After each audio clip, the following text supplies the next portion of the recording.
जब पाकिस्तान तहरीक-ए-इंसाफ की हुकूमत वजूद में आई थी तो पूरे पाकिस्तान के अंदर मौलाना फजलुर रहमान ने ये ढिंडोरा पीट दिया था कि जी ये तो गैर मुल्की एजेंट है, ये तो इसराइल का एजेंट है, यहूदियों का एजेंट है, जी ये तो पाकिस्तान को बर्बाद करने आया, पाकिस्तान को तबाह करने आया, पाकिस्तान को ये लेकर डूब जाएगा, पाकिस्तान को ये बिड़ा कर करके रख देगा, पाकिस्तान के अंदर ये साजिश करेगा, जाल बिछाएगा, दूसरे मुल्कों के एजेंट लेकर आएगा। मौलाना फजलुर रहमान ने हर तकरीर, हर जलसे, हर मीडिया टॉक के अंदर यही बात की थी, यही गुफ्तगू की थी। और दूसरी जानिब फिर with the passage of time अल्लाह तबारक व तआला की जात ने किस तरह मौलाना फजलुर रहमान के सारे झूठ दोबारा उन्हीं पूरी पाकिस्तानी कौम को दिखाए, किस तरह से मौलाना फजलुर रहमान का जो एक मकरू चेहरा जो उन्होंने पर्दे के अंदर छुपाया होता, किस तरह से उनकी जो मकरू सियासत का चेहरा था वो पाकिस्तानी कौम को दिखाया कि अब हालात जो है आप देख रहे हैं मशरिक़ वस्ता के अंदर जो एक लड़ाई चल रही है तो उसके अंदर मौलाना फजलुर रहमान बजाय इसके वो ये कहते कि जी हम मुसलमानों के साथ खड़े हुए हैं, हम उन लोगों के साथ खड़े हुए कि जो लड़ाई कर रहे हैं, हम उन लोगों को सपोर्ट करेंगे जो लड़ाई कर रहे हैं। उन्होंने कहा कि जी ये जो लोग हैं मुसलमान लड़ने हैं, कोशिश करें कि ये इंसानी हकूक़ की पामाली ना करें। ये बयान तो एक जानिब बिल्कुल ठीक है कि किसी इंसान को भी इंसानी हकूक़ की पामाली नहीं करनी चाहिए, मगर किस मौके के ऊपर ये बयान देना है, किस हालात के अंदर ये बयान देना है, ये बड़ा ज़्यादा अहमियत का हामिल होता है और ये मौका महल देख कर ही कोई बात की जाती है। मगर मौलाना फजलुर रहमान के अंदर इतनी अखलाकी जरूरत नहीं थी कि वो खुलकर ये कहते कि जी हम इनके साथ खड़े हुए हैं, हम इनको सपोर्ट करेंगे, हम उनके खिलाफ हैं कि जिन लोगों ने इनके ऊपर जुल्म किया। ऐसी वो बात करने की अखलाकी जरूरत नहीं रखते थे क्योंकि उनको पता है कि अगर वो ऐसा करेंगे तो उनकी रोजी रोटी बंद हो जाएगी। और फिर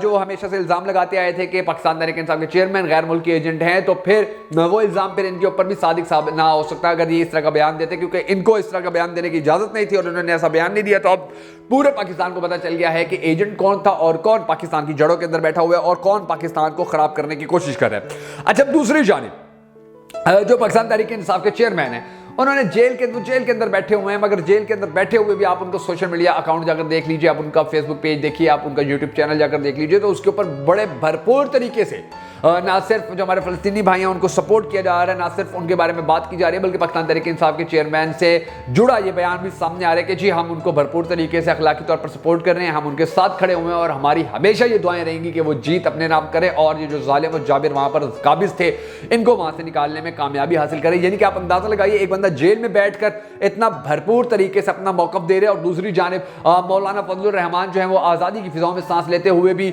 वो बड़ा घुटा हुआ बयान देते हैं और वो बड़ा तंग नज़र सा बयान देते हैं और उस बयान के बाद फिर उनका पूरी कौम के सामने तमाशा भी बन जाता है। अब इन सारी खबरों के बाद फिर पाकिस्तान तहरीक-ए-इंसाफ के चेयरमैन के हवाले से जो जेल से खबरें कुछ सामने आ रही हैं बड़ी मुस्बत है, बड़ी पॉजिटिव है, बड़ी पुरुम्मीद है और वो खबरें ऐसी हैं कि जिनको पाकिस्तानी कौम तक पहुंचाना बड़ा ज़रूरी है ताकि पाकिस्तानी कौम को तसल्ली हो जाए कि हर तरफ अंधेरा ही अंधेरा नहीं है बल्कि रोशनी की एक किरण आना शुरू हो चुकी है जो आने वाले वक्त के अंदर बहुत जल्द जितने भी अंधेरे हैं इन सबको खत्म करने में कामयाब हो जाएगी। वो मैं खबरें आपको कुछ दूंगा, मगर उससे पहले हम सबको अल्लाह तबारक व तआला के हुज़ूर गिड़गिड़ा कर ये दुआ करनी है कि हमारे पाक परवरदिगार हमारे मुल्क के हालात के ऊपर रहम फरमा, हमारे मुल्क के हालात बेहतर कर और पाकिस्तान का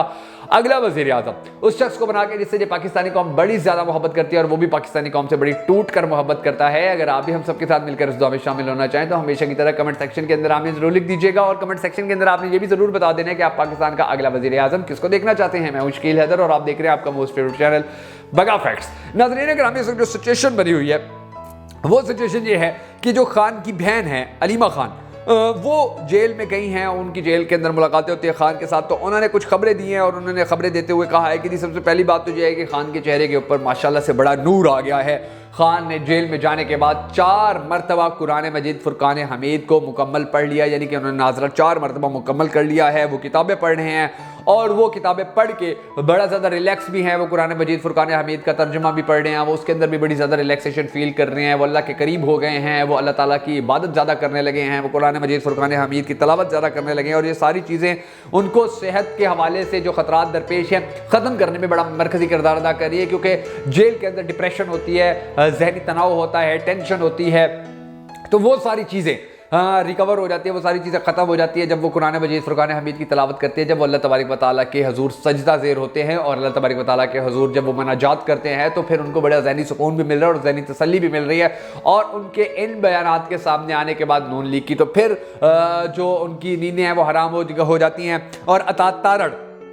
जिसको सिर्फ यही ड्यूटी दी गई है कि आपने पाकिस्तान तहरीक-ए-इंसाफ के खिलाफ झूठा प्रोपेगेंडा करना है, आपने पाकिस्तान तहरीक-ए-इंसाफ के चेयरमैन के खिलाफ झूठ बोलने हैं। अब फिर अता तारड़ भी मैदान में आता है और वो आकर कहता है कि जी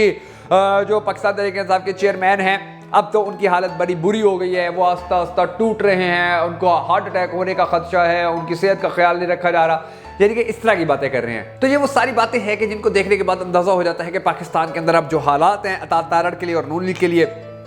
सारी कोशिशों के बाद, सारी मेहनत के बाद भी वो नाकाम होते नजर आ रहे हैं। अलीमा खान बड़ी मुतमईन है, वो कहती है पाकिस्तान तहरीक इंसाफ के चेयरमैन को तोड़ने में ये बुरी तरह नाकाम हो चुके हैं। फिर शेर अफजल मरवत जो पाकिस्तान तहरीक इंसाफ के चेयरमैन के जो वकील हैं, उन्होंने भी अब बयान दिया और उन्होंने कहा है कि जी वो अब यानी कि एक चैलेंज करने जा रहे हैं अडियाला जेल से अटक जेल से अडियाला जेल जो मुंतकिली थी उसके बारे में उन्होंने फर्ज जुर्म जो उसके बारे में उन्होंने जो अपनी पिटीशन है वो दायर कर दी है। फिर खबर सामने आ रही है 17 तारीख को साइफर केस के अंदर पाकिस्तान तहरीक इंसाफ की जो फर्ज जुर्म है वो आयद की जाएगी। और ये भी कहा जा रहा है कि जो दिसंबर का महीना है उस दिसंबर के महीने तक पाकिस्तान तहरीक इंसाफ के चेयरमैन की जो बाहर आने की कोशिश है वो सारी बिल्कुल भी कामयाब नहीं हो पाएंगी, वो हमेशा की तरह अब भी नाकाम होंगी दिसंबर के आखिर तक या दिसंबर के दरमियान तक। तो ये तमाम तर सिचुएशंस है, ये तमाम तर जो बातें की जा रही हैं, अब इन तमाम तर बातों और सिचुएशंस के अंदर अगर ग्राउंड रियलिटीज देखी जाएं, अगर हकाइक देखे जाए तो वो यही है कि पाकिस्तान तहरीक इंसाफ के चेयरमैन के जेल जाने के बावजूद भी सवात के अंदर, गिलगित बल्तिस्तान के अंदर जो इलेक्शन होते बल्दियाती इलेक्शन, उनके अंदर पाकिस्तान तहरीक इंसाफ ने जीत हासिल कर ली थी। उनके जेल के अंदर होने के बावजूद भी अगर आज पाकिस्तान मुस्लिम लीग नून की मरियम नवाज कहीं जलसा करती हैं तो उनका वो जलसा जलसी में तब्दील होता है, फिर कॉर्नर मीटिंग में तब्दील होता है और फाइनली फिर उसका नाम रखा जाता है सानेहा। और फिर हमने देखा है कि जिस तरह से सानेहा शादरा हुआ कि शादरा जो है वो नून लीग का गढ़ माना जाता था, घर माना जाता था और वहां पर बड़ी बुरी तरह उनको जो हालात है वो सामना करना पड़ा उनका। फिर दूसरी बार नून लीग की जो मरियम नवाज शरीफ है उन्होंने एक और जलसा किया, उस जलसे का भी बेशक बेसिकली तमाशा बन गया, क्योंकि वो बार बार ये कहते रहे वहां पर जलसे के अंदर कि जी अभी मरियम बीबी का जलसा जो खिताब है, तकरीर है, वो खत्म होगी तो उसके बाद सबको खाना सर्व किया जाएगा, खाना प्रोवाइड किया जाएगा। तो हमने देखा कि जो वीडियो सामने आई, जो हालात सामने आए कि ना तो कुर्सियां भर सकी थी, ना वहां पर लोगों का जोशो खरोश था, ना वहां पर नारे लग रहे थे और नून लीग ने अपनी चालाकी दिखाते हुए हर कुर्सी के साथ झंडा बांध दिया था ताकि लोगों का रश नजर आ सके, ताकि लोगों का जुनून दिखाया जा सके, ताकि ये दिखाया जाए कि ये देखिए जी लोग झंडे लेकर आए हुए हैं और लोग कितनी बड़ी तादाद में यहाँ पर पहुंचे हुए हैं। वो सारा भी जबरदस्त हो गया, वो सारा भी नाकाम हो गया। तो एक जानवी सिचुएशन ये है कि नून लीग को सारी आज़ादी है मगर उसके बावजूद भी वो ऐसी कैद के अंदर है कि जिससे वो निकल नहीं पा रहे हैं और वो कैद है अवाम की वो नफरत के जो नून लीग के लिए अब बढ़ती चली जा रही है, मजीद होती चली जा रही है और नून लीग को समझ में नहीं आ रहा कि वो किस तरह से पॉलिटिकल कैंपेन करे। अभी आप देखें कि ये जो नवाज शरीफ की वापसी के हवाले से जलसे किए जा रहे हैं पूरे मुल्क के अंदर, बहुत सारे जलसों की ऐसी वीडियो सामने आ रही है जिसके अंदर वो जलसा कर रहा होता है एमएनए या एमपी और वहां पर पाकिस्तान तहरीक इंसाफ के हक में नारे लग रहे होते हैं, वहां पर इमरान खान के हक में नारे लग रहे होते हैं। बहुत सारे ऐसे हमने जलसे और तकारीर देखी है कि जिनके अंदर लोग ही नहीं होते हैं, लोग जाते ही नहीं है। इन लोगों के हवाले से ये खबरें भी सामने आती रही नून लीग की जानिब से कि अब कोशिश की जा रही है नून लीग की जानिब से कि जी हमारे जो जलसे होंगे, हमारी जो तकारीर होंगी तो उनके अंदर कोशिश की जाएगी कि जो सरकारी मुलाजमीन हैं उनको वहां पर लाया जाए। जिस तरह से अभी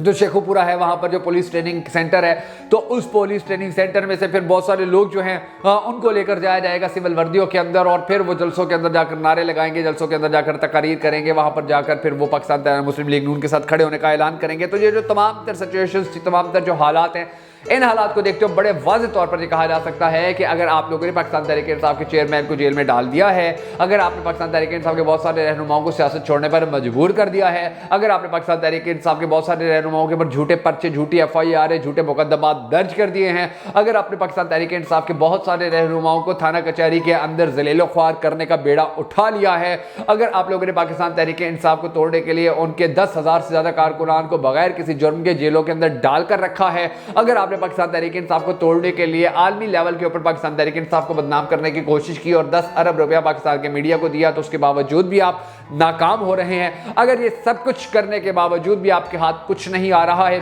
और वो एक शख्स जेल के अंदर बैठकर ही अपनी पार्टी भी मुनज़्ज़म कर रहा है, पार्टी भी चला रहा है, लोगों को टूटने भी नहीं दे रहा है, खुद भी नहीं टूट रहा है, झुक भी नहीं रहा है, डील भी नहीं कर रहा है, उसका हर बयान पहले की निस्बत ज्यादा सख्त आ रहा है, उसके हर बयान के अंदर पाकिस्तान से मोहब्बत झलक रही है, उसके हर बयान के अंदर ये बताया जा रहा है कि मैं मुल्क छोड़कर नहीं जाऊंगा। तो ये जो तमाम तर हालात, तमाम तर वाक़यात हमारे सामने आ रहे हैं, तो इन तमाम तर हालात और वाक़यात को देखकर ये कहा जा सकता है कि इलेक्शन चाहे 1 साल लेट हो जाए, 2 साल लेट हो जाए, 10 साल लेट हो जाए, जब भी इलेक्शन होगा पाकिस्तान तहरीक इंसाफ टॉप पर खड़ी होगी। जब भी इलेक्शन होगा नून लीग बदतरीन शिकस्त का सामना करने पर मजबूर होगी। जब भी इलेक्शन होगा नून लीग के मुकाबले में पाकिस्तान पीपल्स पार्टी पंजाब से ज्यादा सीटें ले जाएगी। ये एक ऐसी बात बन चुकी है कि हमने जितने भी सर्विस देखे हैं पाकिस्तान के अंदर हो चुके हैं, उनके अंदर भी ये रिजल्ट सामने आया है। आज पाकिस्तान के लोग, अगर मीडिया के जो लोग हैं वो अवाम में जाकर बात करते हैं तो उनको यही नतीजा निकलता है कि जी पाकिस्तान तहरीक इंसाफ से मोहब्बत करने वाले सबसे ज़्यादा हैं। तो ये वो तमाम तरह हालात व वाक़यात है कि जिनको देखते हुए कहा जा सकता है कि अब आने वाला वक्त नून लीग के लिए मज़ीद मुश्किल होता चला जाएगा और पाकिस्तान तहरीक इंसाफ के लिए मज़ीद आसान होता चला जाएगा।